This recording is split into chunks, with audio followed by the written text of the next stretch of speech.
மா சாப்பிடுமா. ஏற்கனவே அத்தை என் புருஷன் மேல கோவமா இருக்காங்க. என்ன ஆகுமோ தெரியல.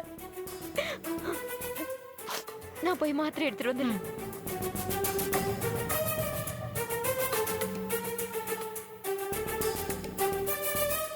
சாப்பிடுன்னு சொல்றேன்ல.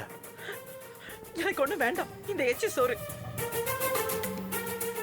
வேணும்னா உன் கையால கொஞ்சம் விஷத்தை கொடு. தின்னுட்டு உன் கண்ணு முன்னாடியே நான் செத்து போயிடுறேன். ஏன் அந்த மாதிரி எல்லாம் பேசுற? நான் பெத்த பிள்ளையே எனக்கு துரோகம் பண்றப்போ என் பேச்சு இந்த மாதிரி தானே இருக்கும். நான் உனக்கு துரோகம் பண்றேனா? பின்ன உன் தங்கச்சியை கொலை பண்ண அண்ணக்குடிக்கு சப்போர்ட் பண்றது எனக்கும் என் பொண்ணுக்கும் பண்ற துரோகம் இல்லையா? இல்லம்மா, அது துரோகம் இல்ல. பேசாதடா, நீ பேசாத. பேசுனா அடிச்சு பல்லங்களெல்லாம் உடைச்சிருவேன். உன்னால நானும் என் புருஷனும் அனாதையா போயிட்டோம். இல்லம்மா, இப்ப அனாதையா நிக்கிறது நீ இல்ல, பாண்டியம்மா.